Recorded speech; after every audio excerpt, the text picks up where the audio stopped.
पुराचे थळीव नरेची रूपनाव तैसे या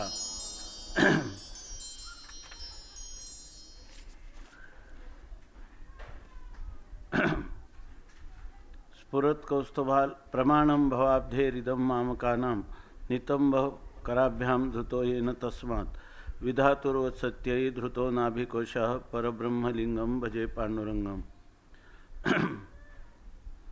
रुक्मिणी प्राणसंजीवन पंढरीनायक श्री पांडुरंग परमात्म्याच्या असीम अनुकंपेने आपण अनुभवामृत नावाचं वेदांत विश्वातील एक दिव्य ग्रंथरत्न, त्या ग्रंथरत्नामध्ये असणारे हे जे ओवी रूप असणारी जी किरणं, त्या किरणांचा प्रकाशाच्या साह्याने आपण आपल्या आत्मस्वरूपाचा वेध घेण्यासाठी प्रवृत्त झालो।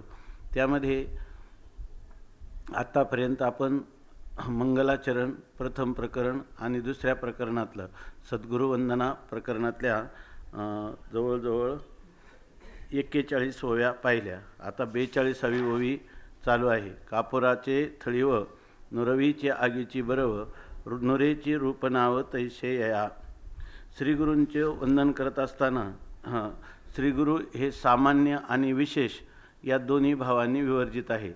त्यांच्या ठिकाणी हा गुरु शिष्यभाव तत्वतः कधी उत्पन्नच झालेला नाही। अशा प्रकारचं निर्विशेष केवळ असं त्यांचं स्वरूप आहे। हे सांगत असताना श्रीगुरू शिष्याच्या जीवनात आले तर काय करतात, तर श्रीगुरू हा त्याचा शिष्यपणा बाधित करतात आणि शिष्यपणा बाधित झाला की तत्सापेक्ष आपला गुरुत्वाचा देखील बाध करतात आणि आपल्या निखळ केवळ अशा अवाच्य स्वरूपाने अवशिष्ट राहतात।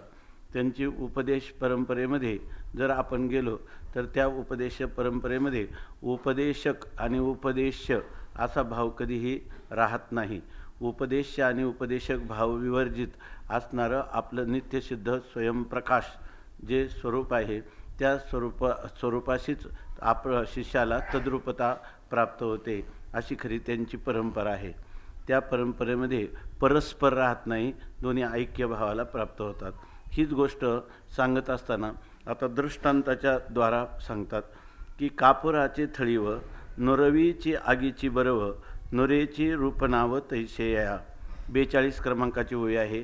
त्यामध्ये सांगतात कापुराचे थळीव म्हणजे कापराचे जर कोणी थळीव म्हणजे अलंकार केले तर नुरवीची आगीची बरव, त्या ठिकाणी जर त्याला आगीचा संबंध किंवा अग्नीच्या बरवेपणाचा जर त्याच्यामध्ये संबंध झाला तर थळीव नुरवीची त्याच्या कापुराच्या ठिकाणी असणाऱ्या त्या अलंकाराला उरूनच देत नाहीत। म्हणजे कापुराची वाती उजळली ज्योती ठाईचं समाप्ती झाली जैशी। जेव्हा त्या अग्नीचा आणि त्या कापुराच्या अलंकाराचा संबंध येतो त्यावेळेला त्याचा अलंकार पण तर जातच जातं, पण त्याला जाळणारा म्हणून एक दाह्य पदार्थ जो आहे तो दाह्य पदार्थ तर नष्ट होतो, पण दाहक जो आहे त्याच्या दाहकपणालाही तो घालवतो। म्हणजे दाह्य सापेक्ष आलेलं जे दाहकत्व आहे त्या दाहकत्वाची समाप्ती होते, ठाईचं समाप्ती झाली जैशी। जसं त्या ठिकाणी पहिल्यांदा कापुराची वाती आहे ती उजळते आणि नंतर कापूर नाहीसा करते आणि ती वातीसुद्धा ह्या आकाश रूपाला प्राप्त होते। तसं हे गुरु आणि शिष्य हे एक आहे दाहक त्याच्या अज्ञानाचं आणि दाह्य आहे शिष्याच्या ठिकाणी असणारं अज्ञान। ते ज्ञान त्या अज्ञानाला घालून ते स्वतःही मावळून जातं। त्या ठिकाणी आपण जे म्हणतो स्वपरविरोधिनी असं ते वृत्तीने अहम ब्रह्मास्मी हे जे ज्ञान आहे ते देहोहमस्मी किंवा आज्ञोहम ह्या अज्ञानाला घालवतं आणि स्वतःही त्या ठिकाणी निवृत्त होतं आणि खाली फक्त चिदाकाशाला अवशिष्ट ठेवतं। हीच गोष्ट ज्ञानोबराय दृष्टांताच्या माध्यमातून सांगतात।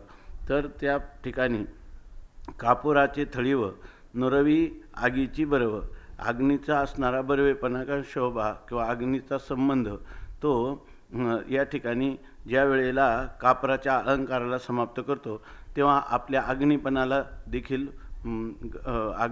देखील घालवतो, म्हणजे आपला अग्निपण देखील उर्वरित ठेवीत नाही।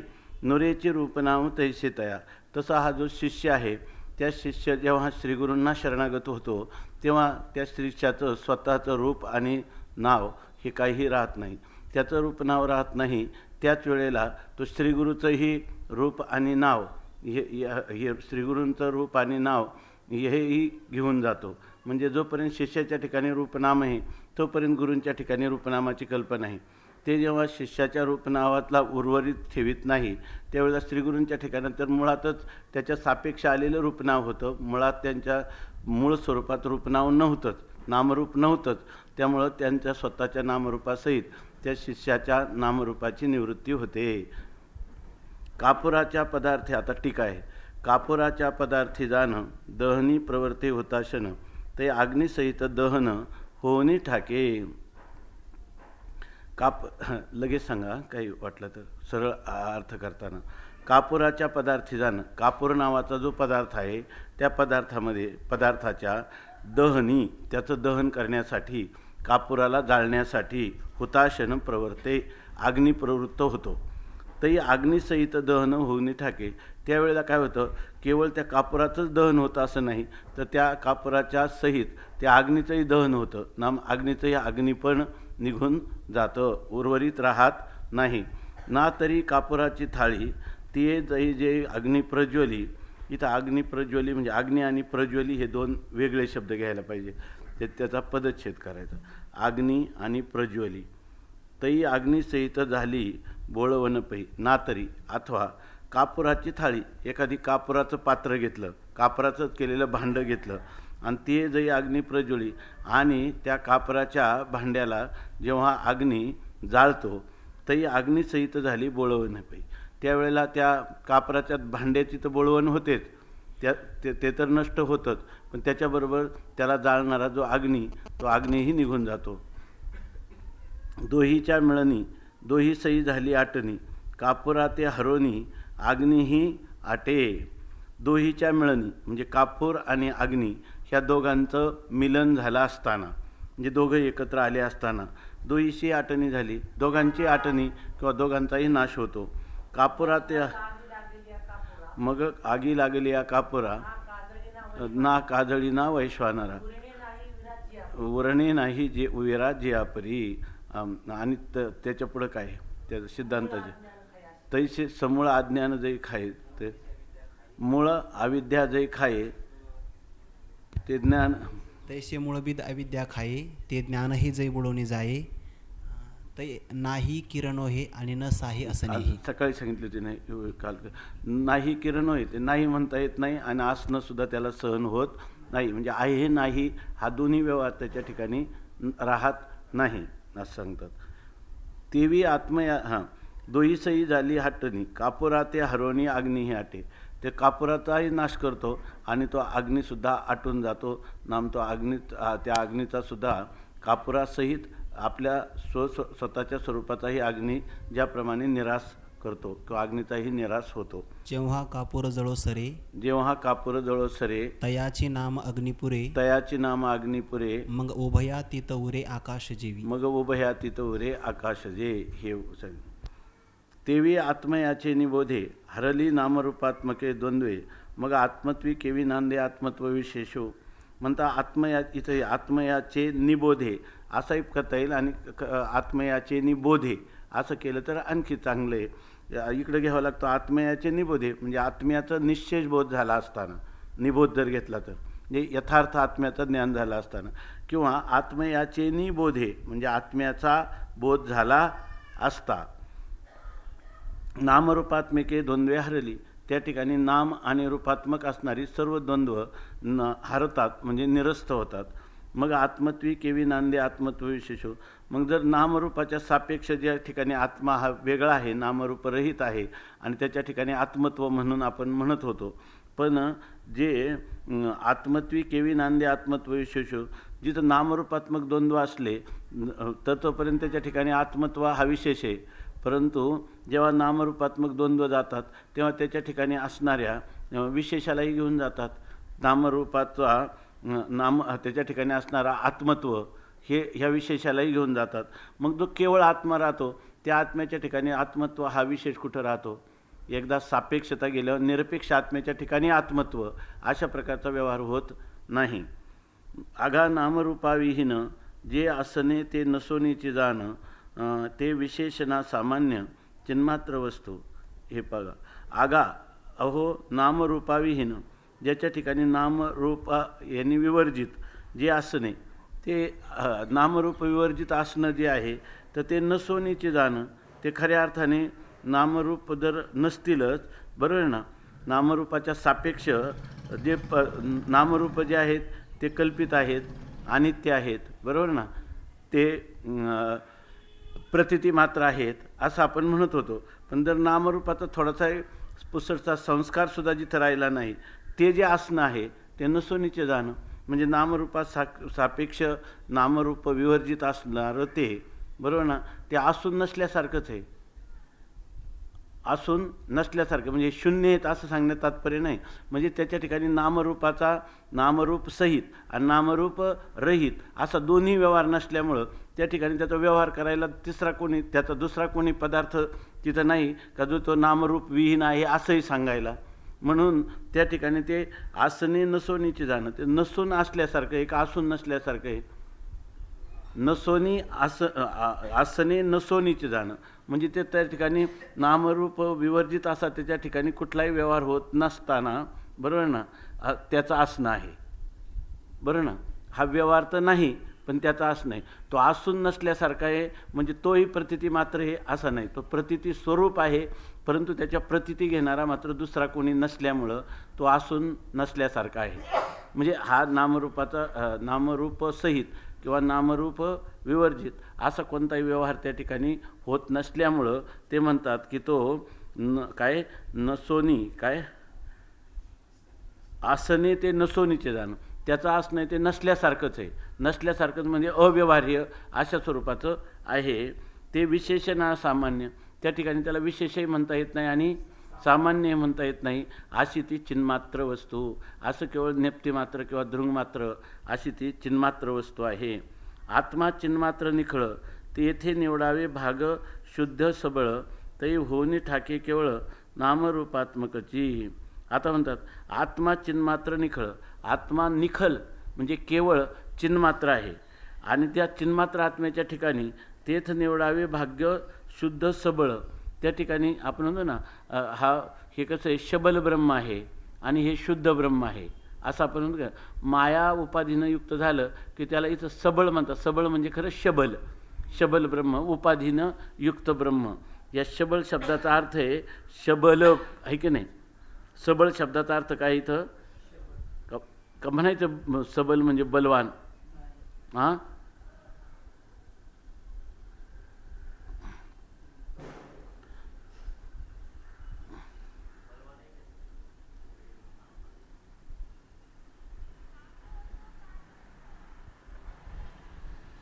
आता हे जे आत्मा चिन्मात्र निखळ, आत्मा चिन्मात्र ज्ञानमात्र आणि निखळ केवळ आहे.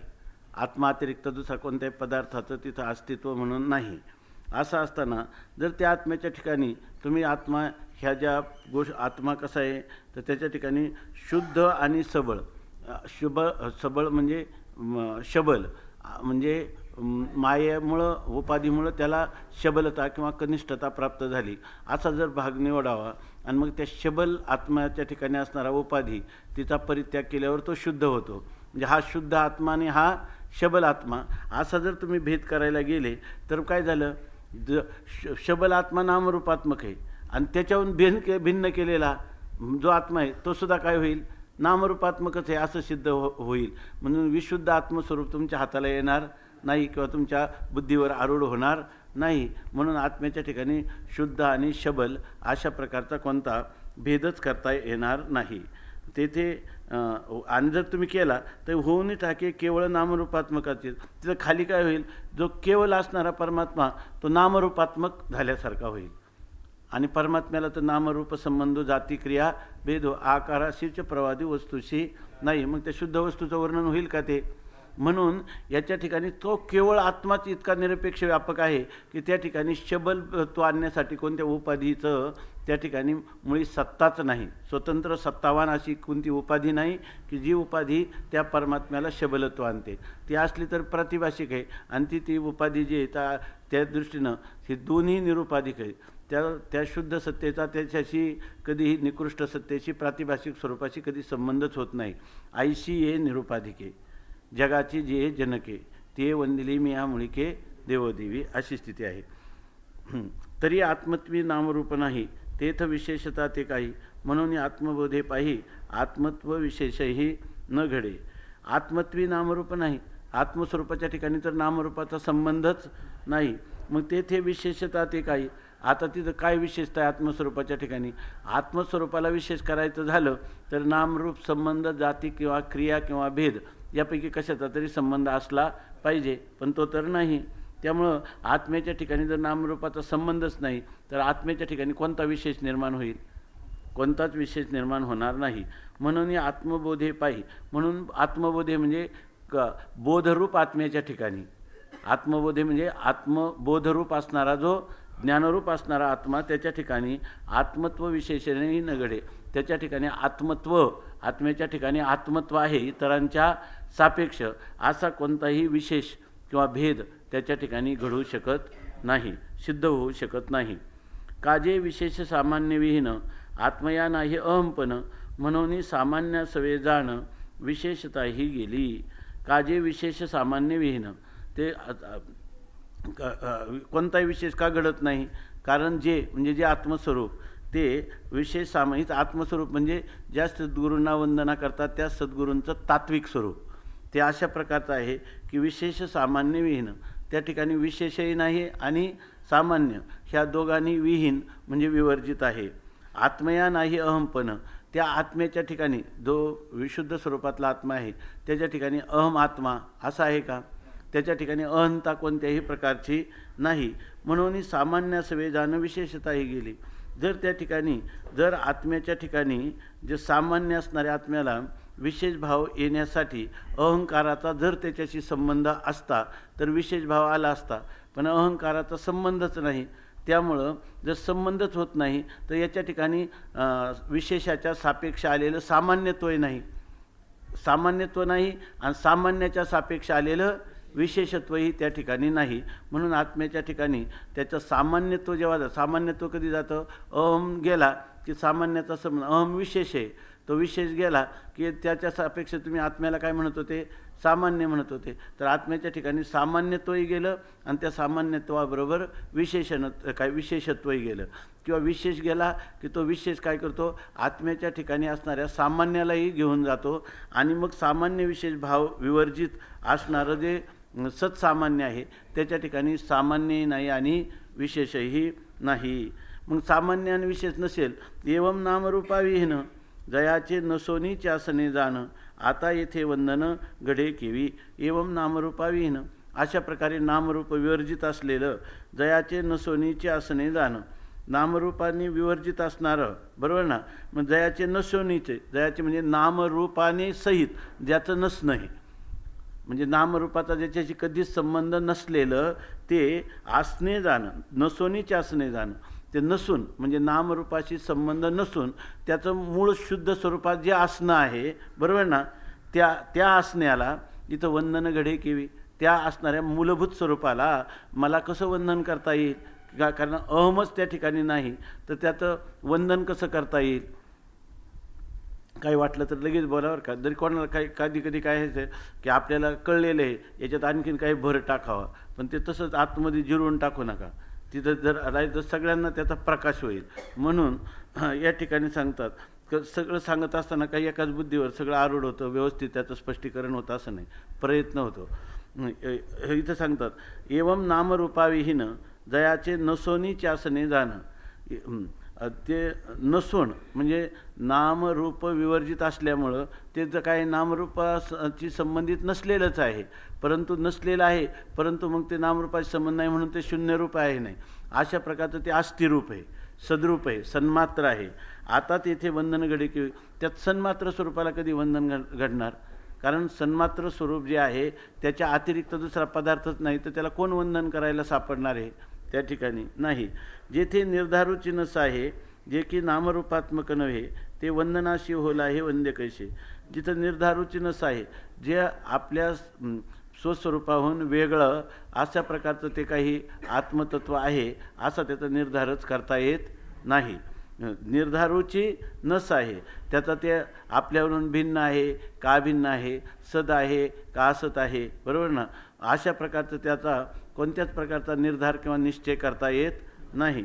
जे की नामरूपात्मक नव्हे, आणि जे जे नामरूपात्मक आहे ते तर त्याचं स्वरूपच नाही. ते वंदनाशी होला हे वंद्य कैसे. जर कोणताही पदार्थ वेगळेपणाने वंदन करायचा असेल तर तो वंद्य झाला पाहिजे, तर त्या वंदकाला त्या ठिकाणी त्या वंद्य पदार्थाचं वंदन करता येईल. परंतु या ठिकाणी त्याला काय पाहिजे? नामरूप पाहिजे. पण त्याचं नामरूप तर काय आहे? नामरूप वाचारंभण आहे, आणि ते त्याच्या ठिकाणी नामरूपाचा संबंध पण आला नाही, आणि नामरूपाचा संबंध सुटला असं पण झालं नाही. नामरूप त्याच्या समोरच कधी आलेलं नाही. असा जो पदार्थ असेल त्या पदार्थाचा आता निर्धार करणारी बुद्धी त्याचा निर्धार करू शकत नाही, आणि ते स्वतःचं स्वतःही निर्धार करू शकत नाही. असं त्या ठिकाणी एक निर्धारूची नस आहे. कोणत्याच प्रकारे अन्यालाही त्याचा निर्धार करता येत नाही, आणि तो स्वतःही स्वतःचा विषय होत नसल्यामुळं त्याचा निर्धारच होत नाही, त्याचा निश्चयच होत नाही. निर्धारूची नस आहे. वास्तविक आहे, स्वामी महाराजांच्या भाषेत म्हणलं, ह्या त्याचा निर्धार होणं कधी शक्य नाही, असा मात्र निर्धार होतो. असा मात्र निर्धार होतो, बरोबर ना. निर्धार होतच नाही असा मात्र पक्का निर्धार होतो. मग निर्धारूची नस आहे, त्या ठिकाणी निर्धार तर त्याला सहन होत नाही. हा प्रथम निर्धार त्याला सहन होत नाही. जे की नामरूपात्मक नव्हे, त्याचं कारण काय आहे? तर त्याला नामरूप असतं तर त्याचा निर्धार करता आला असता, पण ते नामरूप विवर्जित आहे. मग असं जे तत्व आहे, आत्मतत्व किंवा श्रीगुरुतत्व, ते वंदनाशी कैसे वंद्य होल आहे.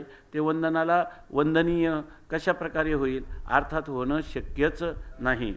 पुढे ऐशेची निरूपण मूळववीचे असे जाणं, तेही आता विवरून सांगितलेलं. अशाच प्रकारचं निरूपण जे आहे ते ह्या मूळ ओवीचं जे आहे, तर त्या मूळ ओवीचं असंच निरूपण ते आता आम्ही आणखीन विवरण करून सांगणार आहोत. ते आता तुम्ही ऐका. याच्या हातापाया पडे तरी वंद्यत्व पुढे न मंडे, न पडेचे हा भिडे भेदाचे. ते हे जे मूळ ओवी म्हणजे कोणती? 40वी ओवी. विशेषाचे नावे आत्मत्वही नसावे, किंबहुना न व्हावे कोणीच येहा. ह्या ज्या मूळ ओवीचं हे निरूपण आहे 40व्या ओवीचं, तर तेच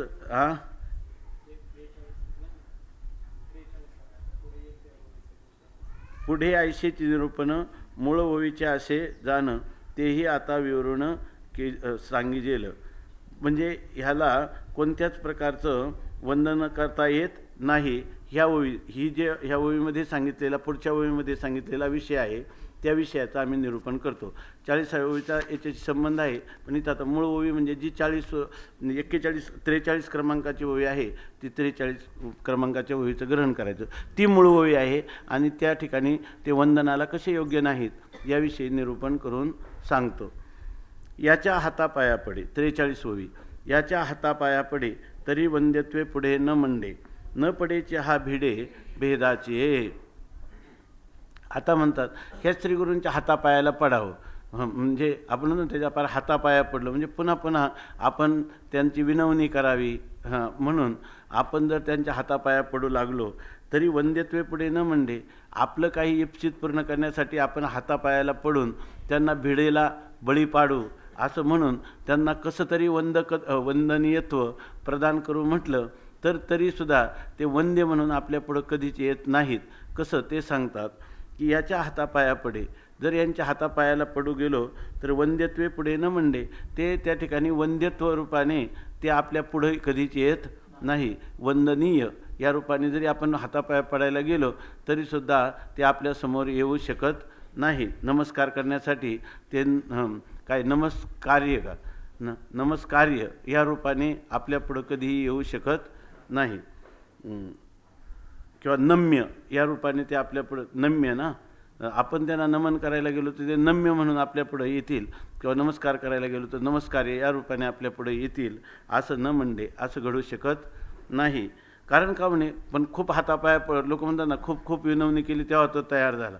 इथं तुम्ही कितीही विनवणी करा त्याला, परत तरी तो पुढं येतच नाही, कारण तो फार निर्भीड स्वभावाचा आहे.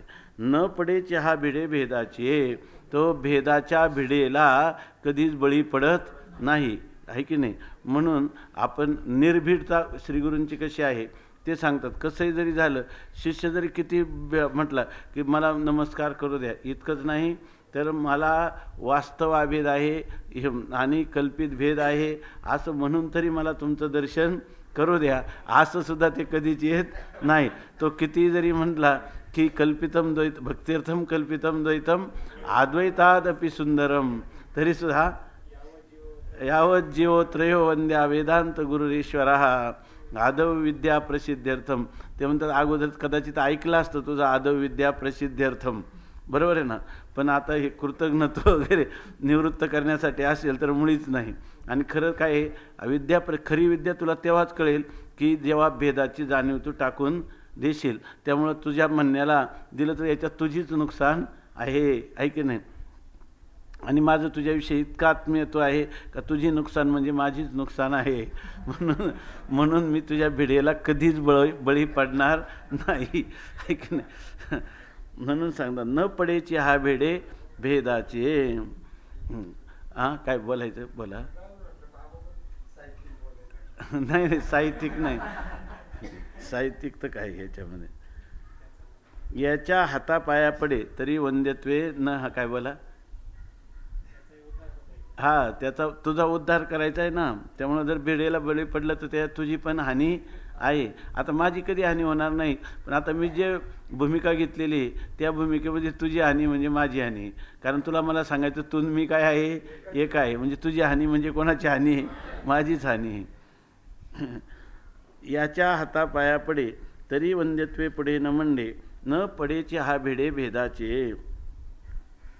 जसं आपण म्हणतो द्वैतावज्ञा सुस्थिराचेत असं जे म्हणतो, तर त्या ठिकाणी ही जी भेद आहे, तर हा भेदाची माणसाला फार वावडं असलं पाहिजे.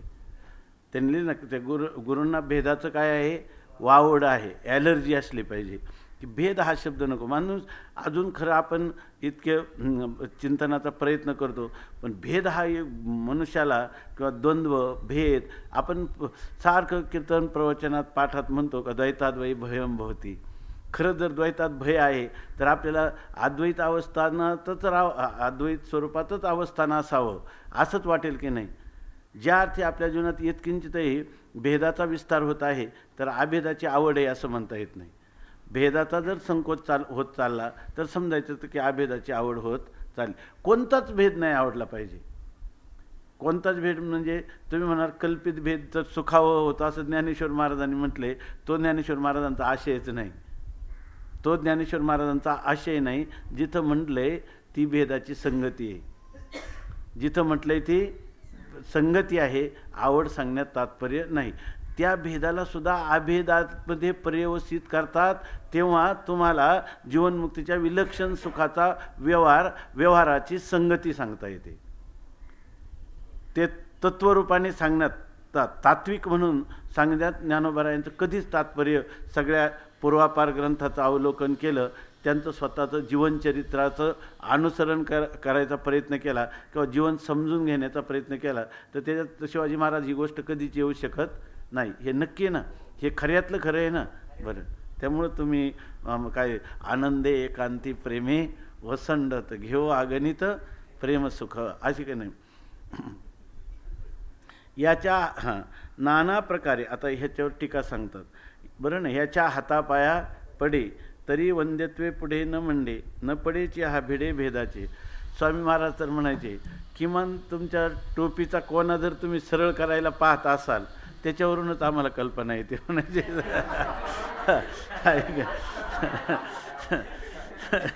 त्याच्या काही कुठलाच विशेष नाही. आणि टोपीच्या कोण्याला जर थोडी घडी पडली तर ते सुद्धा सहन होत नाही. आता हा मनुष्य काय अभेदाचं चिंतन करणार आहे की नाही. नाना प्रकारे याशी वंदावया उद्देशी परिवंद्य नव्हे वंदनासी चिन्मात्रत्वे नाना प्रकारे अनेक प्रकाराने याशी वंदावया उद्देशी याचं वंदन करण्याच्या उद्देशाने आपण प्रयत्न केला. परिवंद्य नव्हे वंदनाशी, परंतु तो वंदन करण्यासाठी वंद्य म्हणून कधीच आपल्या पुढे येत नाही. त्याचं कारण काय आहे? तो चिन्मात्रत्वे, तो चिन्मात्र आहे. तो ज्ञानस्वरूप असणारा तो ज्ञानाचा विषय ज्ञेय रूपाने सुद्धा कधी येत नाही, तर क्रियारूपाने वंदनाला तो कसा तुमच्यासमोर येईल? आहे की नाही? जर त्या ठिकाणी तो जर ज्ञेय होत नाही तर तुम्हाला त्या ठिकाणी तो काय त्याला म्हणतो क्रियायोग्य अशा प्रकारचा वंद्य असा तो तुम्हाला कसा होईल? वंदनाला योग्य अशा प्रकारचं स्वरूप तो कशाला धारण करून तुमच्या पुढे येईल? वेगळेपणाने, भेदाने तो कशाला येईल? तो तुमच्याशी अभेद स्वरूपच होऊन राहील. निखळ चिन्मात्र गुरुलिंग तेथ कैचे वंद्य वंदन भाग एकलीचे अभंग सर्वदा असे. श्री गुरुची मूर्ती म्हणजे काय आहे? अखंड मंडलाकारम व्याप्तम येन चराचरम तत्पदम दर्शितम हे न तस्मै श्री गुरवे नमः. तर तुम्ही हे नमन होऊ शकतं. कोणतं? तस्मै श्री गुरवे अखंड मंडलाकारम येन चराचरम व्याप्तम, त्याला वंदन होऊ शकतं तद्रूपत्वाने, बरोबर ना? किंवा त्याच्या अभेद भावाने त्याला वंदन होऊ शकतं, दुसरं वंदन होऊ शकत नाही. आणि जर तुम्ही कोणी करायला गेला तर म्हणतात ते गुरुलिंग, त्या गुरूंची प्रतिमा म्हणजे हे त्यांची देहयष्टी हे नाही, बरोबर ना? त्यांच्या आतमध्ये स्थूलदेहामध्ये असणाऱ्या अंतःकरणाच्या ठिकाणी असणारे बुद्धीचे निश्चय, चित्ताचं चिंतन, मनाचे संकल्प विकल्प, अहंकाराचं असणारं तादात्म्य, हे बरोबर ना? तादात्म्य धारणा किंवा भाव हे त्याचं खरं स्वरूपच नाही. गुरु चिन्मात्र गुरुलिंग, गुरूंचं लिंग म्हणजे गुरूंची प्रतिमा, चिन्मात्र ही गुरूंची खरी प्रतिमा आहे. हे खरं त्या गुरुजींचं स्वरूप आहे. आणि ते कैचे वंद्य वंदन भाग, त्या ठिकाणी वंद्य विभाग आणि वंदन विभाग कुठून आला? कसा येईल? येणं शक्यच नाही. एकलेचे अभंग सर्वदा असे, ते एकटंच आणि अभंग अछेद्य अभेद्य ना, अशा प्रकाराने अखंड अशा स्वरूपाचं ते एकटंच आहे. आणि ते सर्वदा अशा उघडे परब्रह्म श्री गुरूंची मूर्ती पुरविती आरती शिष्याच्या. उघडे परब्रह्म म्हणजे अनावर्त असणारं परब्रह्म हे खरं श्रीगुरूंचं लिंग किंवा श्रीगुरूंची मूर्ती आहे.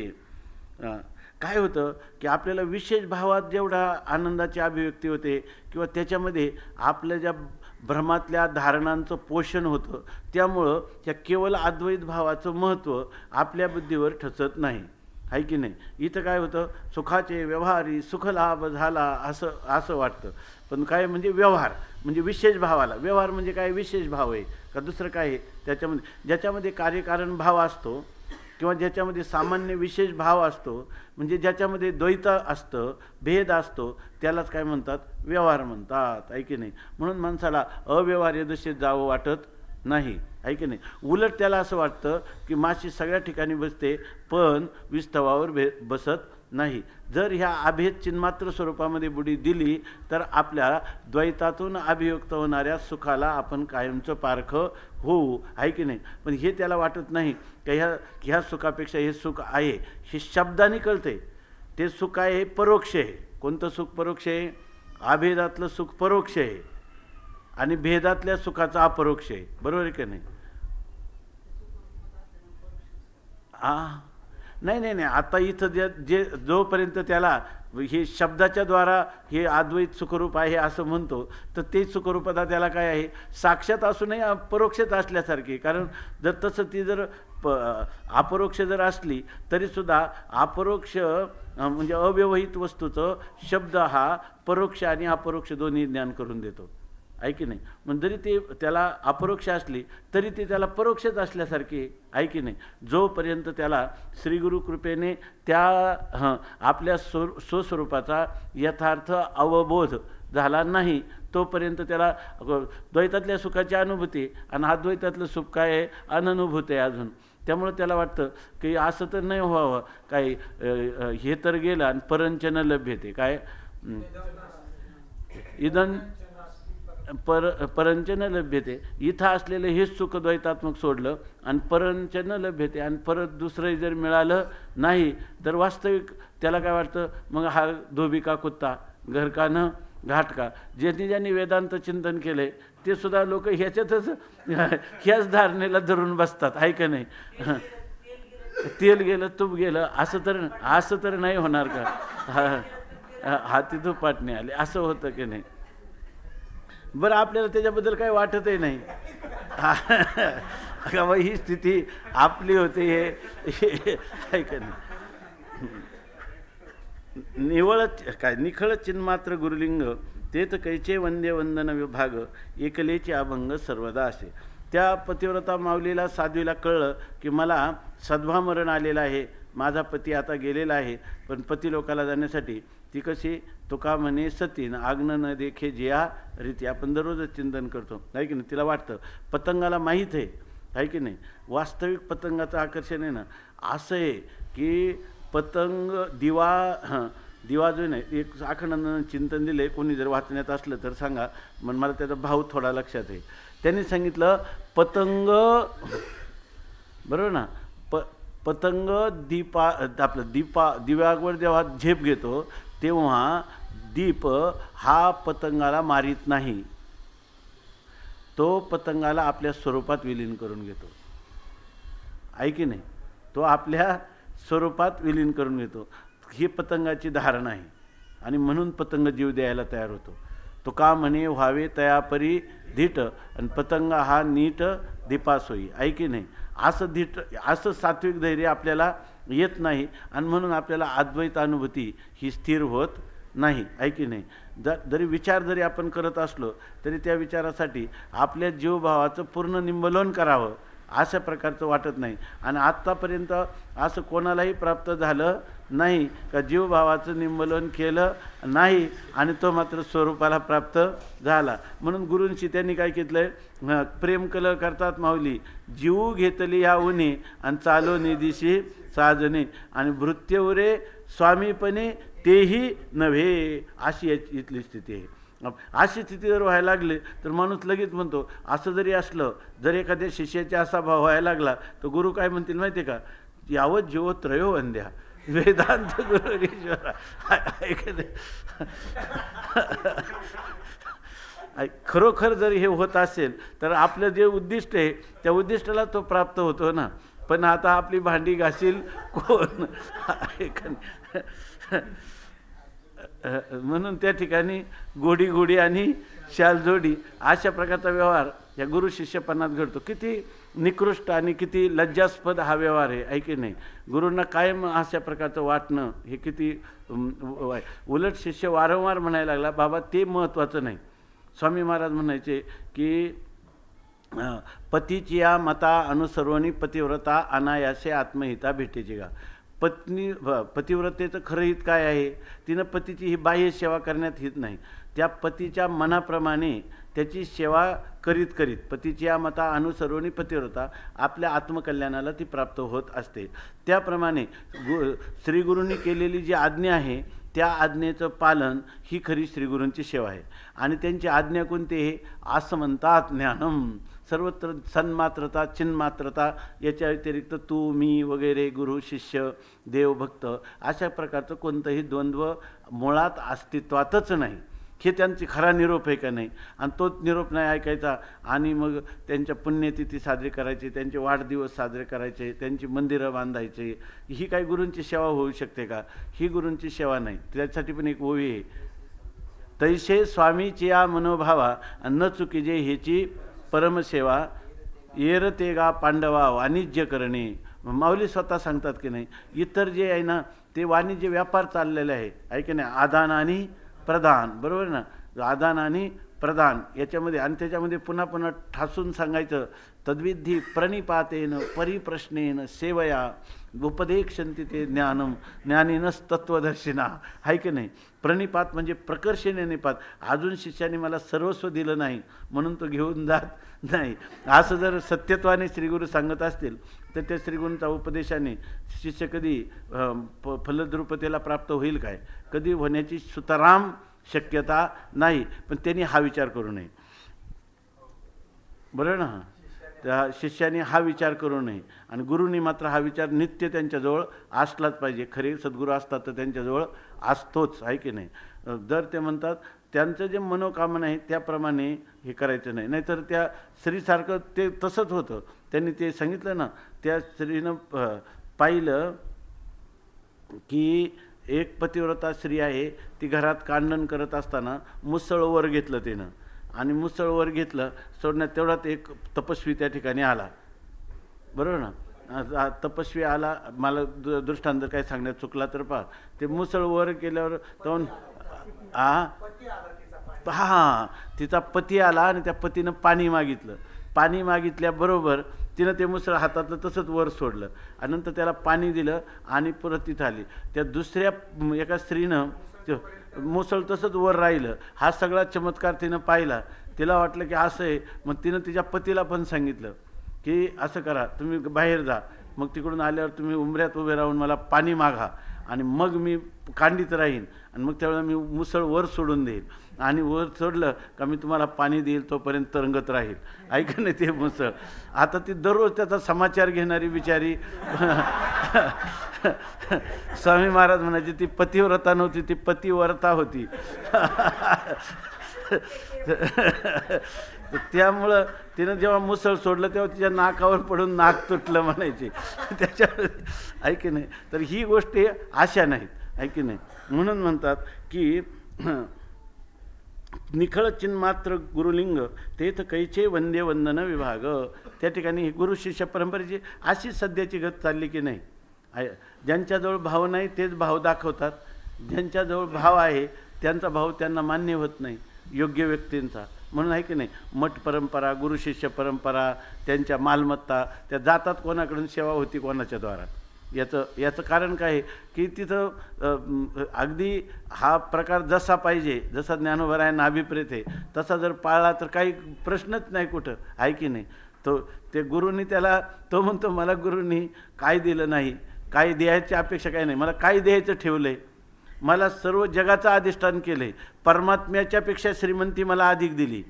परमात्म्याला विक्षेप कल्पांतापर्यंत हिरण्यगर्भाला सुद्धा दूर करता येत नाही, पण मला त्या विक्षेपाची सिद्धीसुद्धा दिसते क्षणीसुद्धा त्याची सिद्धी नाही. इतकं निर्विक्षिप्त केलेलं आहे, इतकं व्यापक केलं की निरपेक्ष व्यापक केलेलं आहे. याच्यापेक्षा गुरुनी मला काय द्यायला पाहिजे होतं.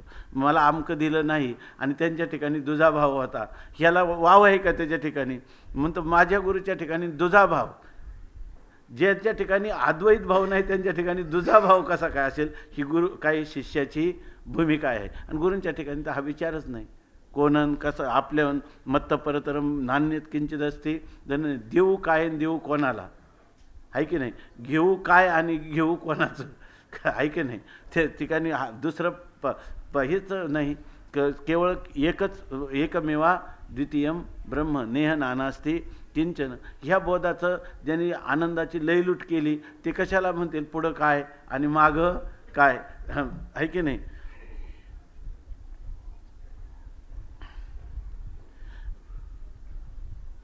काही लोक म्हणतात किंवा कलियुगामध्ये हे चालायचंच, आहे की नाही. हा कली निर्माण कोणी केलाय, हा कली कोणी निर्माण केलाय. का तुमच्या कल्पनेत विभाग केले तुम्ही, कृत कली द्वापार त्रेता, का खरं कायमचंच आयुग आहे. 4 युग चतुर्युगी आहे का आयुग आहे, खरं आयुगच आहे. म्हणून नाथ महाराजांनी भागवतात लिहिले ना, ते वर्तते ही कलियुगी परी ते आयुगी. ते त्यांचं वर्तन तुम्हाला कलियुगात आहे, त्यांचा जन्म कलियुगात झाला, पण त्यांनी युगाला केव्हाच अतिक्रमण केलेलं आहे, आहे की नाही. ज्यांना खरा परमार्थ पाहिजे त्यांना कधीतरी कलिकाळाची भीती आहे का, त्यांना कधीच कलिकाळाची भीती नाही. तुकाराम महाराज म्हणतात काळ गुलाम सलाम करी, त्यांना काय भीती आहे. कलिकाळ जो आहे तो आरतीमध्ये निळोबारायांनी लिहिलं ना, कलीच्या काळा माझे अद्भुत वर्तविले, आणि काय केलं तर मानव देह घेऊन निजधामा गेले. अशा प्रकारचे ज्याच्या ठिकाणी सात्विक धैर्य आहे, ज्याला खराखोरा परमार्थ करायचा आहे, त्याला कशाची भीती. स्वामी महाराज म्हणायचे सांग गड्या भीती कोणाची, त्याला कोणाची भीती आहे. आपल्याला कधी भीती वाटत असते का, आपल्याला कधीच भीती वाटत नाही. त्याप्रमाणे सर्वजण माझा आत्मरूप आहे. रामतीर्थ कुठेही गेले तर काय म्हणत होते, तर स्वामी विवेकानंद तरी म्हणत होते माझ्या बंधू भगिनींनो, माय ब्रदर्स अँड सिस्टर्स, आहे की नाही. रामतीर्थ तर म्हणतात की माझ्या आत्मरूप बंधूंनो, असं म्हणजे तुम्ही माझे आत्मरूप आहात. त्या तिथं कोणाची भीती वाटेल? कोणाचीच भीती नाही. जो भीती घेऊन आला तोच कोण आहे? आपला हा आत्मा आहे. तर आत्म्याच्या आत्म्याला भीतीच नसते. काही जरी झालं तरी त्यांना कधीच काही वाटत नाही. त्या उडिया बाबांना तो एक माथे फिरू मारण्यासाठी आला. अगोदर बरंच त्यांच्या चरित्रात थोडं थोडं दिले त्यांनी की तो फार त्रास देत होता वगैरे, पण नंतर आला तर तो हत्यारच घेऊन आला. ते काय कोणतं त्याला हिंदीमध्ये काही नाव आहे त्याला मला लक्षात नाही. तलवारीसारखं एक हत्यार घेऊन आला आणि त्यांनी त्यांच्या मानेवर वार केले. तर ते जोपर्यंत जोपर्यंत त्यांच्या शरीरात प्राण होते त्यांनी पहिली गोष्ट सांगितली, पहिली तजवीज, याला कोणत्याही प्रकाराने शिक्षा होणार नाही याची करा. कोणत्याही प्रकाराने याला काही सजा होणार नाही याची करा. आणि ती करावी लागली. उत्तराधिकारी म्हणजे उत्तर लोकांना त्याला कोणत्याही प्रकारचं बाधा काही होईल असं केलं नाही. किती ही आत्मरूपता अखंडित आहे की नाही. त्या ठिकाणी भय होतं का, द्वेष होता का, राग होता का? काही नाही. केवळ आत्मरूपता त्यांच्या ठिकाणी होती. तोच मनुष्य एकदा आला आणि त्या यांची कीर्ती सगळीकडे उडिया बाबांची व्हायला लागली. तर त्यामुळे लोक त्यांच्याकडे, शेजारी त्यांचा आश्रम, त्या दोघांच्या आश्रमाची भिंत, तेव्हा त्यांना कोणी विचारेना आणि त्यांच्याकडे सगळे लोक वारंवार यायला लागले. आश्रमात गर्दी वाढायला लागली, नावलौकिक वाढायला लागला. तर त्याला सहन होईना म्हणून तो तिथून आला. त्यांचा पाठ चालू होता. तो त्या आश्रमासमोर उभा राहून म्हणायला लागला, हा मोठा स्वतःला विद्वान समजतो, हां काय माहीत आहे कोण आहे काय. यांनी काहीच नाही केलं. हे पाठ सांगतच राहिले. ते लोक जे पाठाला ऐकायला बसले होते त्यांनी ते ऐकले. ते म्हणे तो मनुष्य आपल्याला काहीतरी म्हणत आहे. तर ते म्हणणे त्याचं नाही, आपला काही संबंध नाही म्हणे, त्याचं चाललेलं आहे, आपला काही संबंध नाही म्हणे. मग तर त्याला दुसऱ्याला आपला संबंध नाही, तुला म्हणतो तुला म्हणे असं. तरी यांनी पाठ सांगणं चालू ठेवलं. मग तो आतमध्ये आला. आतमध्ये आणून त्यांनी मानगुटीला धरलं त्यांच्या. तरी ते पाठ सांगतच राहिले. तेव्हा ते खालचे लोक म्हटले, आता तर हा मानेला भिडला, म्हणजे आता स्वामी यांनी आपल्याला प्रत्यक्ष हे केलं. सगळे लोक उभं राहिले. ते म्हणजे शांत बसा, काही नाही. याची झेप किती झाली तर कुठपर्यंत आहे? स्थूल देहापर्यंत आहे. मानगुटीला धरले. हा माझ्या सूक्ष्म शरीराला जर स्पर्श करू शकत नाही तर माझ्या अधिष्ठान स्वरूपाची हा काय संबंध करणार आहे? किती महापुरुष आहे हे खरे. म्हणून त्या उडिया बाबांना गुरुस्थानी मानत होते. अखंडानंद स्वामी जे आहेत तर ते गुरुस्थानी. आणि त्याचा देहांतसुद्धा अशाच प्रकारचा त्याच व्यक्ती करून झाला. तरी म्हटले की याला कोणत्याही प्रकारचा त्रास होऊ नये. ही जी गोष्ट आहे, या सगळ्या गोष्टी हे अद्वैत अंगावर घेण्याचा अद्वैत आहे, काही चर्चा करण्याचा अद्वैत आहे की नाही. जेव्हा कोणताही प्रसंग ओढून आणावा असं नाही, पण आला तर त्या प्रसंगात आपला बोध जो आहे तो बोध आपला स्थिर स्वरूपाचा राहिला पाहिजे, आहे की नाही, राहायला पाहिजे. आता तुम्ही म्हणणार नाही व्यवहार आहे तो भट्ट नाही. हा चालू द्या मग तुमचं, अमृतानुभवातला हा विषय नाही, आहे की नाही. मग तुम्हाला व्यवहार आहे तो भट्ट नाही, तुम्हाला व्यवहार करायचा म्हणून आम्ही भट्ट नाही म्हणतो. आणि व्यवहारातला जो भट्ट नाही तो सुद्धा आद्वेष्टा सर्वभूतानां सुखदुःखे समे कृत्वा मानापमान योस्तुल्य, हा नाही काय व्यवहार. तो व्यवहारच सांगितला का दुसरं काय सांगितलं आहे? पण तो कोणता व्यवहार सांगितला? उलट ज्ञानयोगातला व्यवहार सांगितला. तो आहे भक्तियोगातला अध्याय. पण तिथून सुरुवात कशाला झाली? ज्ञानोबारायांच्या दृष्टीनं ज्ञानकांडाला सुरुवात झालेली आहे. ज्ञानी भक्ताचीच ही लक्षणं असू शकतात.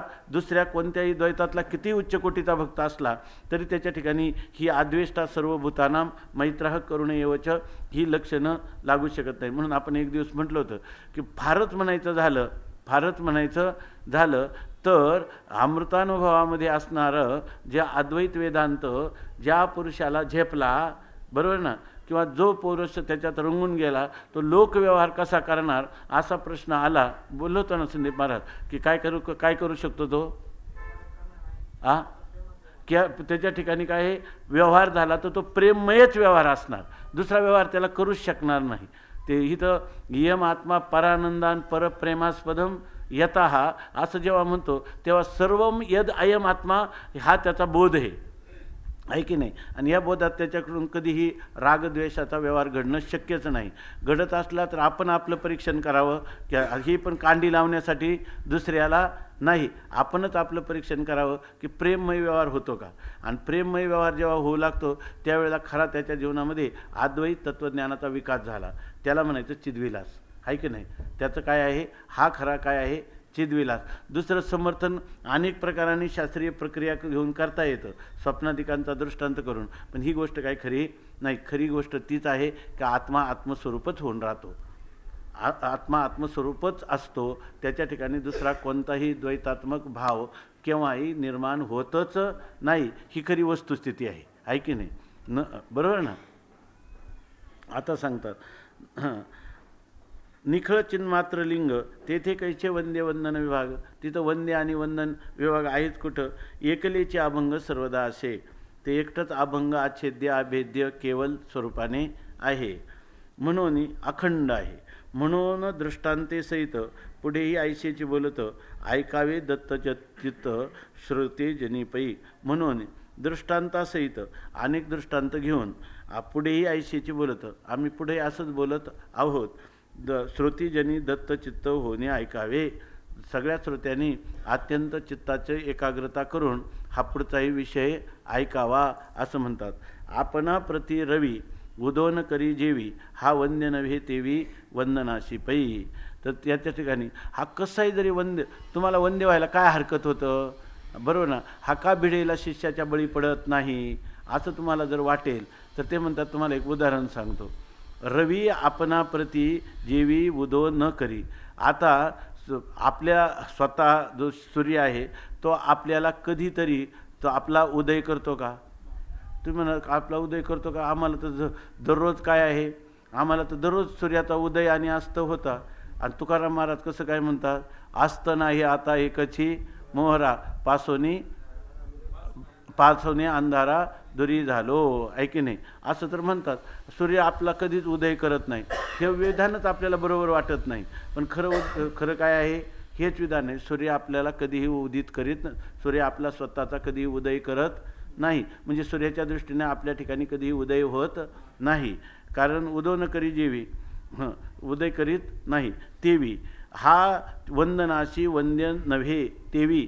त्याप्रमाणे हा वंदनाला कधीही वंद्य होत नाही.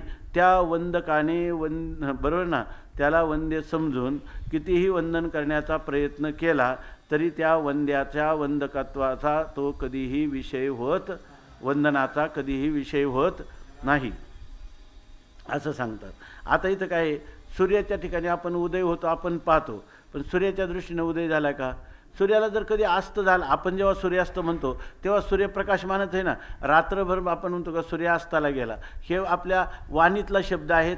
सूर्य कधी अस्ताला गेलाच नाही. सूर्य नित्य प्रकाशरूप आहे. आणि नित्य प्रकाशरूप असल्यामुळं कधी रात्रीचा अंधार त्यांनी पाहिलाच नाही, तर सकाळचं त्यांनी उदय आणि अंधाराचा नाश केला आहे का? कालच आपण पाहिलं, परी तमारी हा डगरू आलाची गा, ऐकी नाही? त्यांना सूर्याशी अंधकारू काही होता, काही झाला होता गोचरू, तरी तमारी हा दगरू आलाची का, अशी स्थिती का नाही? मग सूर्याचा अस्त झाला नाही तर उदय कधी होईल त्याच्या ठिकाणी? बरोबर आहे ना? तसं या ठिकाणी जे श्रीगुरू आहेत त्या श्रीगुरूंच्या संबंधाने आपणाप्रती रवी उदोन करी जेवी हा वंद्य नव्हे तेवी वंदनाशी पै.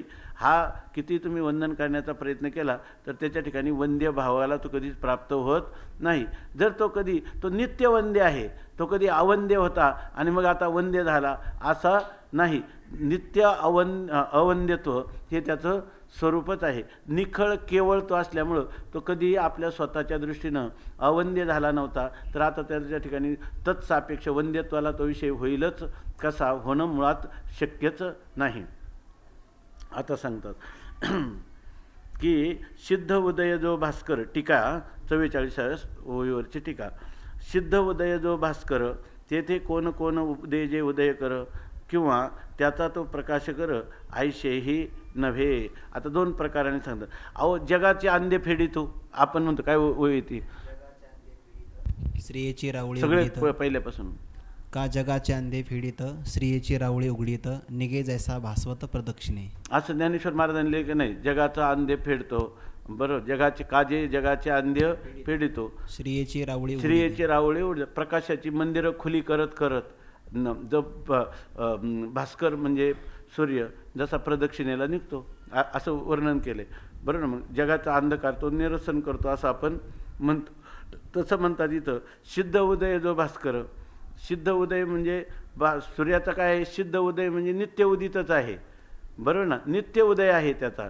त्याचा कधी अस्त झाला, त्या अस्तमानाच्या सापेक्ष त्याच्या ठिकाणी उदय हा त्या सिद्ध भास्कराच्या ठिकाणी कधीच नाही. तेथे कोण कोण कोण कोण उदेजे उदय कर, आणि त्या ठिकाणी कोण कोण उदेजे आणि म्हणजे उदय कर, त्या सूर्यप्रकाशाच्या ठिकाणी उदय करणारा असा कोण आहे बरं? त्या सूर्याला उदयाला बरोबर ना प्रवृत्त करणारा असा कोणी आहे का उदय करणारा? दुसरा कोणीच नाही. किंवा मग दुसरा कोणीच नाही, त्या सूर्याचा उदय करणारा असा दुसरा कोणीच नाही. मग तुम्ही काय म्हणाल? त्याचा तो प्रकाश कर. सूर्याचं प्रकाशन करणारा दुसरा कोणी नाही, पण त्याचा तो तर प्रकाश करतो की नाही? तर त्याचा तो प्रकाश कर. त्याचा प्रकाश करण्यासाठी तो स्वतः समर्थ आहे, तोच त्याचा प्रकाश करतो. प्रकाशकही तोच आणि प्रकाशही तोच असं जर तुम्ही म्हणत असाल, तेही नव्हे. तशाही प्रकारची स्थिती नाही. सूर्याच्या ठिकाणी प्रकाशक आणि प्रकाश्य भावाने भाव त्याच्याच ठिकाणी आहे, स्वतःचं प्रकाशन स्वतःच करतो असं पण म्हणता येत नाही. आपण किती वेदांताने जपून भाषा वापरली. काय? जो अन्याचं प्रकाशन करतो, बरोबर ना, जो अन्याचं प्रकाशन करतो आणि स्वतःच्या प्रकाशनासाठी अन्याची कोणाची अपेक्षा करीत नाही, त्या पदार्थाला काय म्हणतात? स्वयंप्रकाश. आहे की नाही? त्या पदार्थाला काय म्हणतात? स्वयंप्रकाश. तर या ठिकाणी आपल्याला कोणाची अपेक्षा करीत नाही इथपर्यंत म्हणणं बरोबर आहे, पण तो स्वतःच्या प्रकाशन तो करतो असं म्हणता येत नाही. म्हणजे तो अन्याचं प्रकाशन करतो आणि आपल्या प्रकाशनासाठी कोणाची अपेक्षा करीत नाही, याचा अर्थ तो स्वतः प्रकाशन करतो असाही त्याचा अर्थ नाही. आहे की नाही? किंवा असं त्याचा अभिप्रेत अर्थ नाही. काजे आस्ताशी ठाव नाही, तेथ उदय तो आता काही, म्हणून त्याचा त्याशी पाही उदय ना असतो. ज्याला आस्थाचा ठिकाणा नाही तर तिथं उदय कसा काय? आस्थाच्या सापेक्ष उदय असं तुम्हाला म्हणता आलं असतं, परंतु तिथं आस्थच नाही तर आता उदय कसला?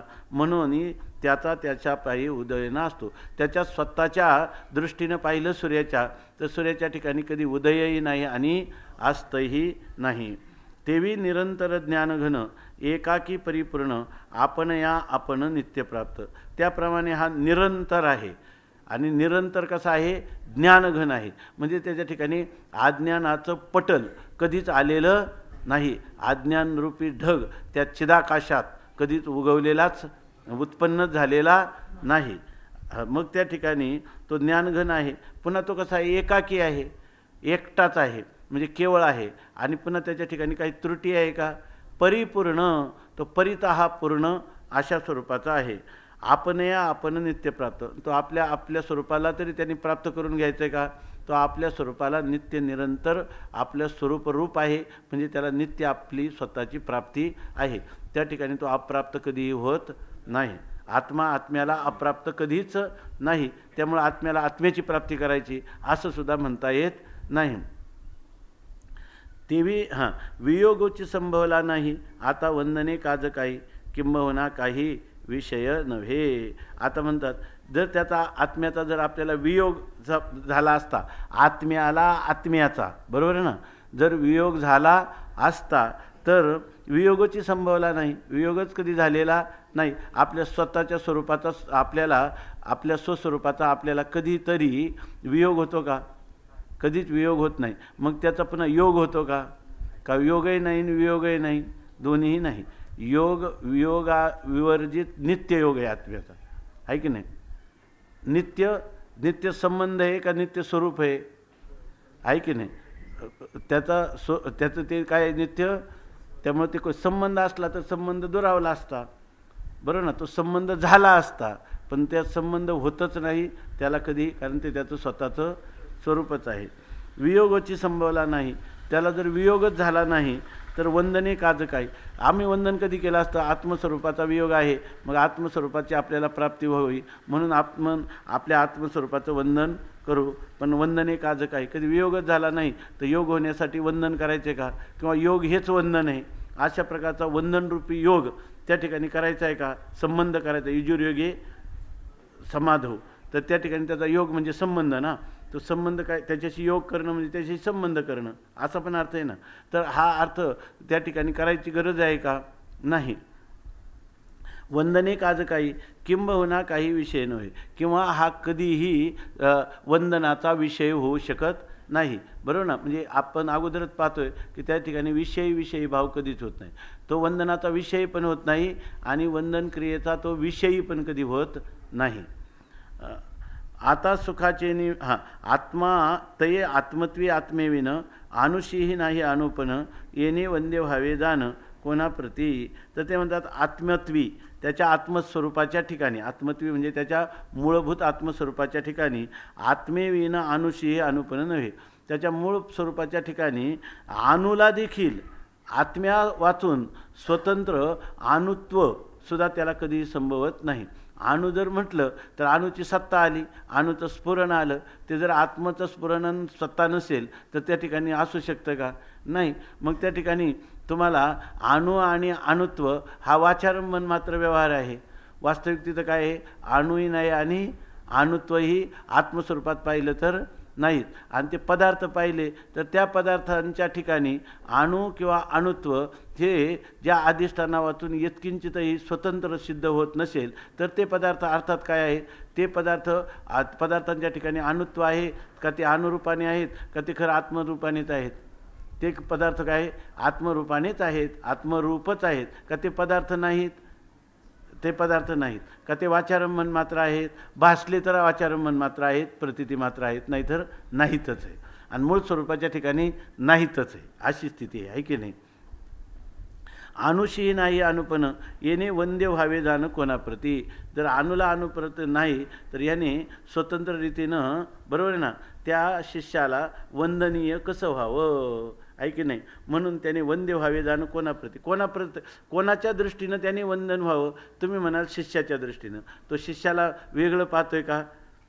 शिष्याची जो नेघे सेवा आणि मानी देवा सारिखे त्याचा फळे उपदेश येरा दोष उफराटे ना, येरा दोष उफराटे, अशा प्रकारची स्थिती आहे. ही जर गुरु शिष्य परंपरा आपल्या भारतीय संस्कृतीमध्ये सनातन परंपरेमध्ये चालत आली म्हणून ती अव्याहत आत्तापर्यंत चालत आली आहे की नाही. आणि ह्या परंपरेला जेवढं विसरू आपण तोपर्यंत ती गुरु शिष्य परंपरा आत्मबोधाला प्राप्त करून देणार नाही. उलट ती काय करेल? द्वैताचा विस्तार करेल. आणि त्या द्वैतामध्ये ते द्वैत कोणतं? विसंवादी अशा ब्रह्माची वृद्धी करणारं द्वैत असेल. संवादी ब्रह्माची सुद्धा त्याच्या ठिकाणी वृद्धी होणार नाही. ते असे नका द्वैत, पण आपल्याला संवादी ब्रह्मात जर असलं तर कधीतरी आपण काय होईल? त्या अद्वैत तत्वाकडे आकर्षित होऊ. पण ह्याच्यामध्ये दोघांनीही जर आपलं स्वत्व ठेवून जर ही गुरु शिष्य परंपरा चालेल तर कधीतरी तिच्यातले हे उदात्त किंवा गंभीर असणारे जे भाव आहेत ते कधीतरी प्रगट होतील काय? कधीही प्रगट होणार नाही. आणि ही जबाबदारी कोणाची आहे की नाही? ही सगळ्या गुरु लोकांची जबाबदारी आपण सोडून आहे का नाही, असं किंवा सगळे शिष्य लोकांची जबाबदारी आपण सोडून असं जर म्हटलं तर याचा कधीतरी विस्तार होईल का? अमृतांवर म्हणून त्यांनी लिहिले की ह्या टीकेविषयी तर मामासाहेब दांडेकरांनी लिहिले की एका अभिप्रायामध्ये देताना त्यांनी दिले, मला ते कैलास महाराज नाही ते वाक्य, कैलास महाराज ते वाक्य सांगत असतात.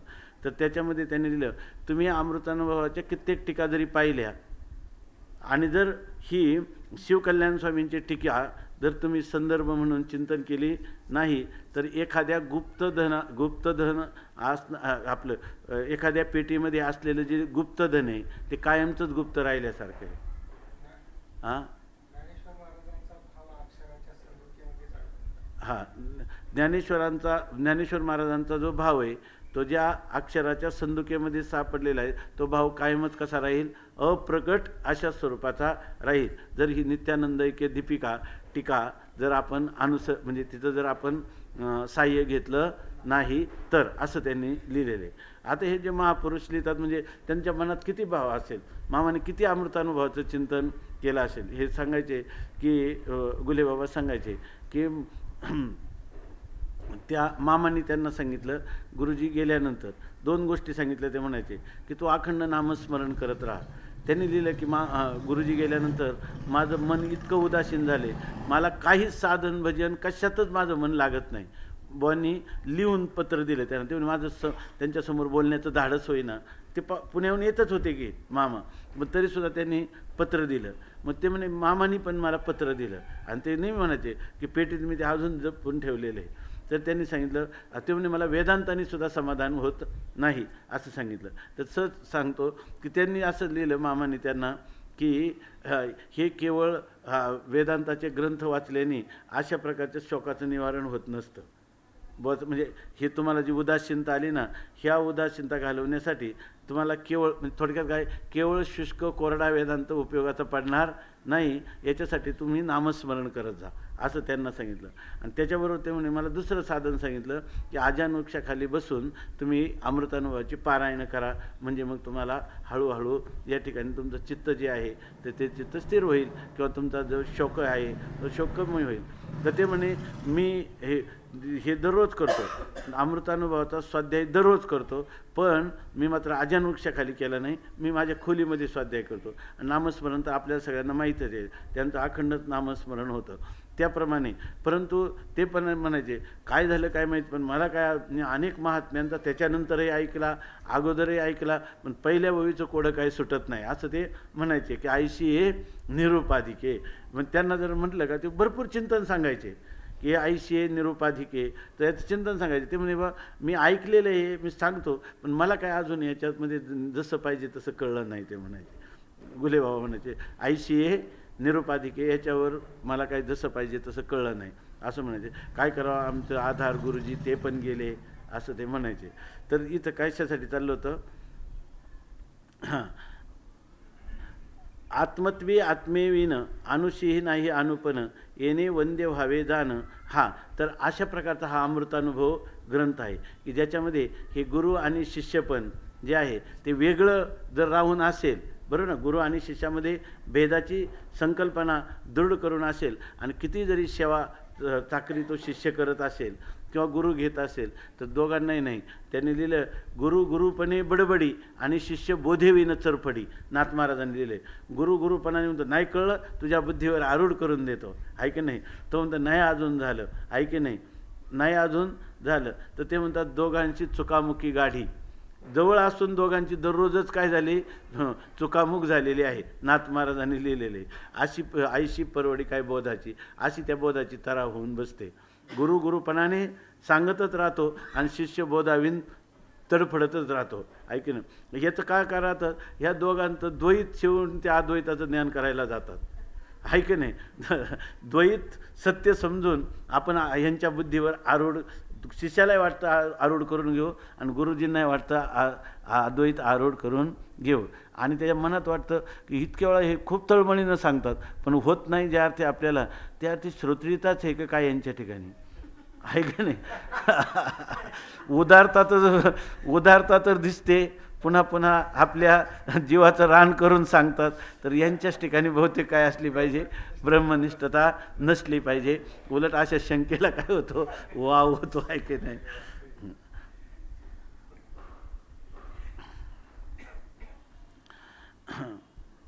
आत्मत्वे ते आत्मेत्वे आत्मेविना अनुशयी नाही अनुपन येणे वंद्य व्हावे जाणं कोणाप्रती. तर त्याने कोणाला आता वंदनीय व्हावं, आहे की नाही. कारण त्याच्या ठिकाणी काय आत्मत्व, गुरु शिष्याच्या ठिकाणी अज्ञान दिसत नाही, शिष्याच्या ठिकाणी भेद दिसत नाही, त्याच्या ठिकाणी काय दिसलं आत्मत्व दिसतं. मग आत्म्याला कधी वंदनीय होतोय का, होतच नाही. आणि शिष्याला तो काय पाहतो, आत्मरूप पाहतो. आता सुखाचे हे जो व्यवहार सांगितला कोणता, शिष्याची जो नेगे सेवा मानी देवा सारिखे, असं म्हणजे देवासारिखे म्हणजे त्याच्या सादृश्याची कल्पना करतो असं नाही, तो देवच मानत असतो. पण त्याचा व्यवहार सांगताना इतका उदात्त व्यवहार आहे एवढं त्याचा अर्थ घ्यायचा.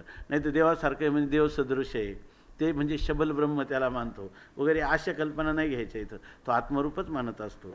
आता सुखाचे निभरे किंचित वंदावयास पुरे तरी वंद्यत्वाचे भरे उभा न ठाके. आता म्हणतात सुखाचे निभरे, ते काय म्हणतो, सुखाच्या भरात, म्हणजे सुखाचा भर म्हणजे काय, तर ते म्हणतात काही का होईना सुखाचे व्यवहारी सुखलाभ झाला, आनंदाची सुखाची अभिव्यक्ती व्हावी या आवेशाने किंचित वंदावया सुरे. जरी नसलं ना तरी या ठिकाणी काय आहे ना, आम्ही काय म्हणतो भक्त्यर्थम कल्पितम द्वैतम अद्वैताद अपि सुंदरम. भक्तीसाठी आम्ही तुम्हाला वंदन करतो, भक्तिप्रेमाचं सुख भोग व्हावा म्हणून. असा अर्थ घेता येईल का बघा पहिल्यांदा. इथं आपण म्हणतो म्हणून नाही, यातून हा भाव स्फुरतो का एवढं बघा. की आता सुखाचे निबरे, सुखाच्या भरात, सुखाच्या भरात म्हणजे सुखाची अभिव्यक्ती व्हावी या भरातमध्ये, या अभिनिवेशामध्ये किंचित वंदावयास बरे. गुरुजी मला माहीत आहे की तुम्ही आम्ही काय आहोत, एक आहे, पण किंचित थोडा वेळ नावेक आहे की नाही तुम्हाला वंदन करू, की ज्याच्यामुळं काय होईल, ह्या सुखाची अभिव्यक्ती होईल आहे की नाही, ह्या सुखाचा साक्षात्कार होईल. असं हां उभा पाठीशी. तू जर माझ्या पाठीला उभा राहतो म्हणून तुम्हाला म्हणावं की तुम्ही माझ्या पाठीशी आहेत, असं जर म्हणावं. वा वा, ही एक ओळी याच्यामध्ये की सन्मुख आणि विन्मुख हे जगाला तो सन्मुख होतो आणि ह्या लोकांना तो काय होतो, असन्मुख होतो. हे तुझं नगडे. जसं सूर्याला उदय आणि असतं माहीतच नाही, त्याप्रमाणे तुला सन्मुख आणि विन्मुख कधी माहीतच नाही. त्यामुळे तू त्यांच्यासमोर वंद्य भावाने वंदक कसा होईल आहे की नाही. हे ज्ञानेश्वरीचं जे पाठांतर केलं तर ते पाठांतर तुमचं खरं रक्षण करतं आहे की नाही.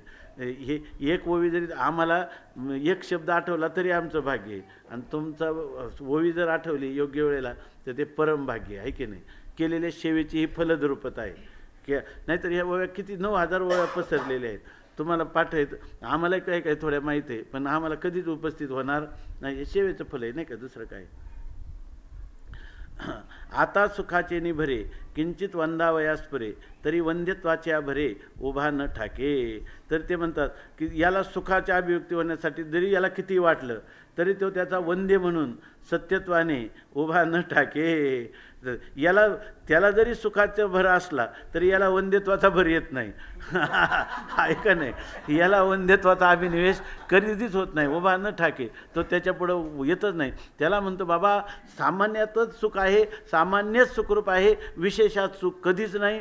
तू कधी ह्या भरीत पडूच नको, ह्या भरात तू पडू नको. आणि जर मी वंद्य व्हायला गेलो ना तर तुझी हानी आणि माझी हानी, अशा प्रकारे आहे की नाही. हे भाऊ आहे का याच्यामध्ये.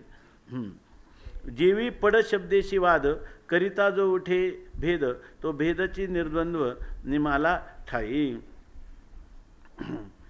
आता हे उदाहरण कसं दिलंय त्यांनी, ह्या त्याला काय म्हणतो, पडसाद जो आपण केलेला ध्वनीचा पडसाद होतो, प्रतिध्वनीचं उदाहरण दिले. प्रतिध्वनीचं उदाहरण दिलंय. तर ते सांगतात जेवी पड शब्देशी वाद, ज्या ठिकाणी पड शब्द म्हणजे प्रतिसाद देणारा जो शब्द आहे, एखाद्या समोर असणाऱ्या एखादी गुहा किंवा कंदरा, एखादी पर्वताची कंदरा, त्याच्यासमोर जर आपण हे केला तर आपण काय म्हणतो, मी म्हणलं का तिकडून काय येतो, मी. आता एक आहे प्रतिशब्द आणि एक आहे मूळ शब्द. पण या मूळ शब्द आणि प्रतिशब्द हे फक्त म्हणण्यापुरते आहेत का दोन वेगवेगळे आहे. इथं जो मी आहे तिथंच तो कोण आहे, तोच मी आला. इथून ज्या शब्दाचं उच्चारण केलं त्याच शब्दाचा काय झाला, प्रतिशब्द आला. ओवी आहे का एखादी अशी, मला वाटतं एखादी ओवी. ना तरी कडे या तळवटी जैसा आपलाची बोल किरीटी, ना तरी कडे या तळवटी जैसा आपुलाची बोलू किरीटी, पडिसाद होनी उठी निमित्त योगे. पडिसाद होनी उठी निमित्त योगे. आपला शब्द त्या ठिकाणी प्रतिध्वनी रूपाने, आपलाच ध्वनी प्रतिरूपाने त्या कड्याच्या तळवटाला म्हणजे कड्याच्या आधाराने आपल्याला ऐकायला येतो. मग तो कोण आहे, त्या दोन ध्वनीमध्ये काय भेद आहे. एकाला ध्वनी आणि प्रतिध्वनी म्हणतात, पण दोन्ही मिळून निर्द्वंद्व असा एकच ध्वनी आहे. ज्या शब्दाचं उच्चारण केलं तो शब्द काय आहे, एकच आहे की नाही. हे काय उदाहरण त्यांनी दिले. हे जेवी पड शब्देशी वाद, जेव्हा प्रतिशब्दाशी वाद करता जो उठे भेद, हा ध्वनी आहे ना हा प्रतिध्वनी आहे, प्रतिध्वनी आणि ध्वनी यांच्यामध्ये भेद आहे, अशा प्रकारचा जर वाद करायला गेला तर तो भेदची निर्द्वंद्व, तो भेद सिद्ध होतो का निर्द्वंद्व होतो. तो भेदच काय होतो, निर्द्वंद्व नाम अभेद स्वरूपाला प्राप्त होतो. आणि निमाला ठाई, तो भेद काय होतो, निमून जातो. तो भेद विरून जातो. कुठं विरून जातो, अभेदामध्ये विरून जातो. या ठिकाणी ध्वनी आणि प्रतिध्वनी हे नाम मात्र आहेत, दोन्हींचं स्वरूप एकच आहे. तसं पाहिजे. तसं बरेच लोक म्हणतात ना, शिष्य आहे ना हा त्यांची काय आहे, प्रतिछाया आहे, किंवा हा शिष्य म्हणजे आपल्या गुरूंचं प्रतिबिंब आहे, किंवा हा शिष्य आपल्या गुरूंचा कोण आहे, प्रतिध्वनी आहे. दोन्हींच्यामध्ये कुठल्याच प्रकारचा भेद नाही. जसंच्या तसं गुरु म्हणजे शिष्य आणि शिष्य म्हणजे गुरु, त्यांच्यामध्ये कोणताही दोन प्रकारचा भेद असा प्रकारचं सिद्ध होत नाही. अजून त्याला एक दुसरा शब्द आहे, गुरु म्हणजे त्यांचंच असणारं हे काय आहे, प्रतिबिंब आहे, या अर्थाने दुसरा एक शब्द आहे हा किंवा त्याचं प्रतिरूप आहे. ते जणू काही त्या श्रीगुरूंचं दुसरं हे काय आहे, प्रतिरूप आहे, म्हणजे त्यांच्यात भेद नाही असा अर्थ. वंदिताही नव्हे वंद्य, जो आपला आपण आद्य, तेथे वंद्य वंद्यक भेद उठे केवी.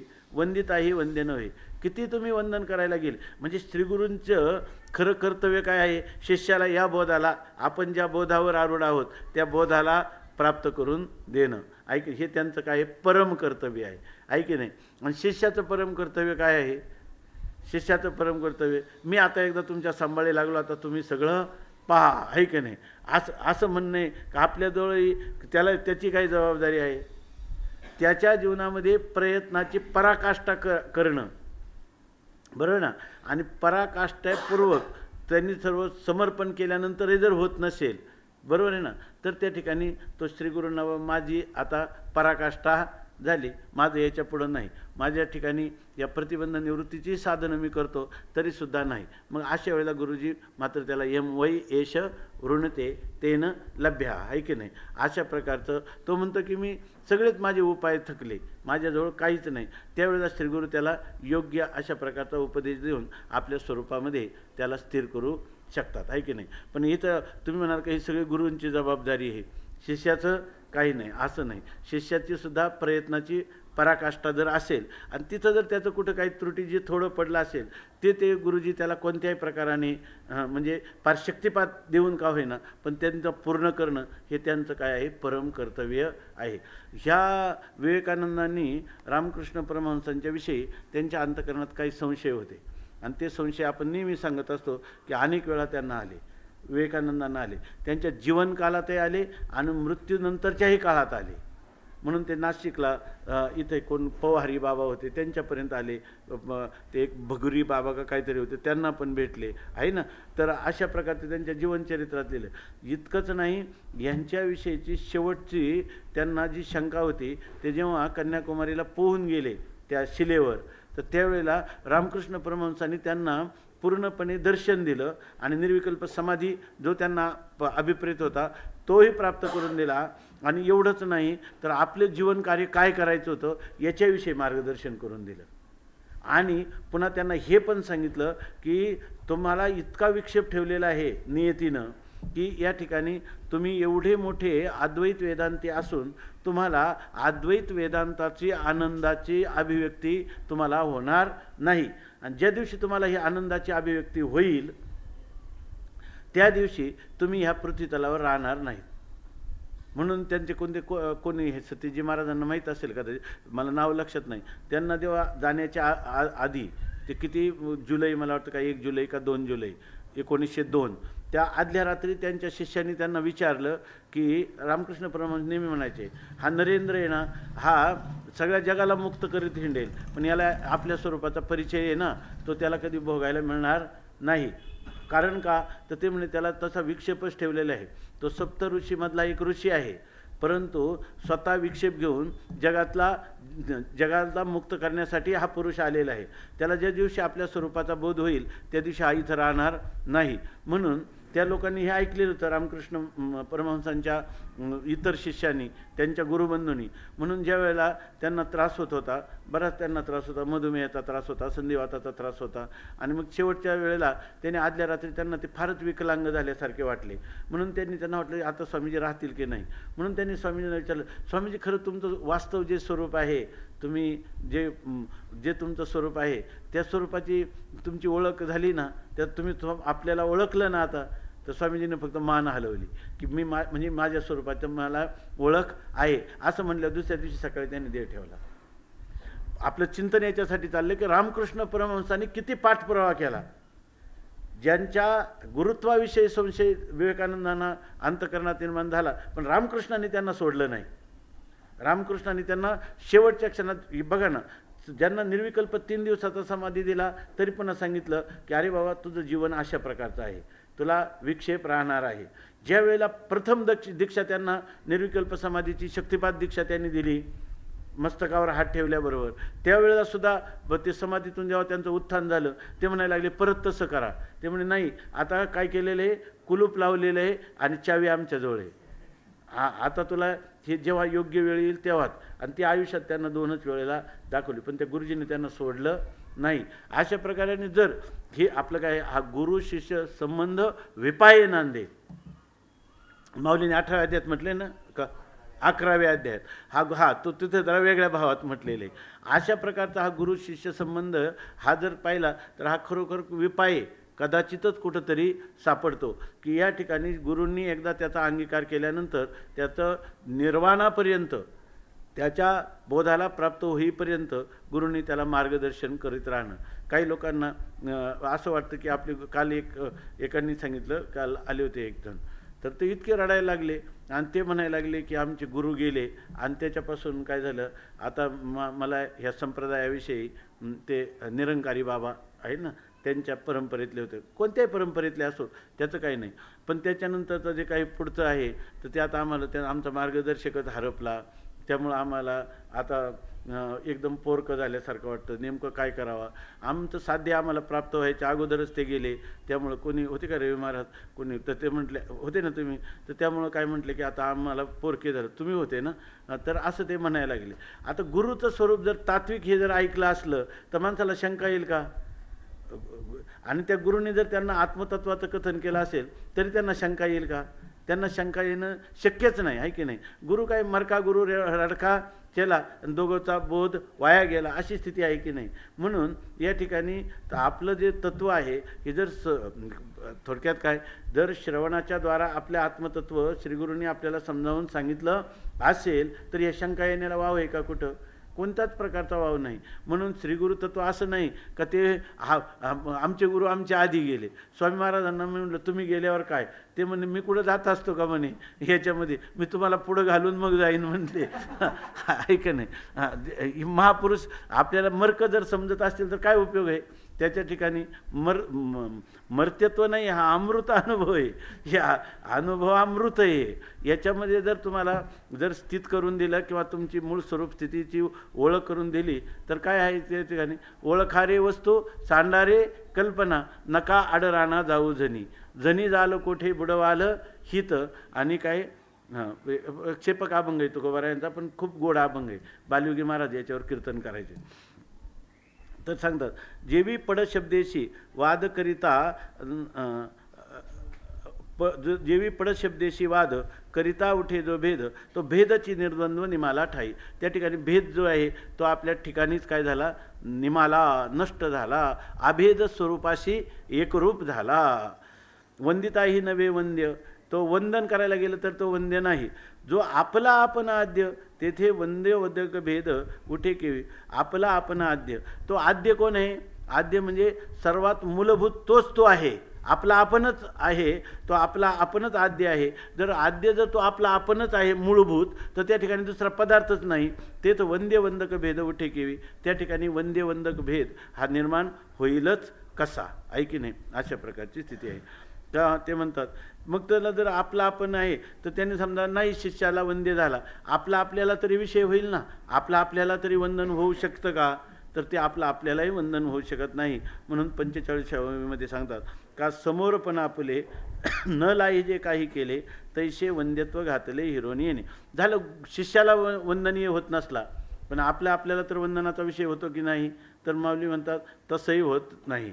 अन्याला विषय होत नाही पण स्वला तरी विषय होत असला पाहिजे, पण स्वलाही कसा विषय होत नाही हे पुढच्या वेळेमध्ये सांगतात. उद्या पाहू. पुंडलिक वरदा हरी विठ्ठल श्री ज्ञानदेव तुकाराम ज्ञानेश्वर महाराज की जय, की जय, की जय, की जय, की जय, की जय.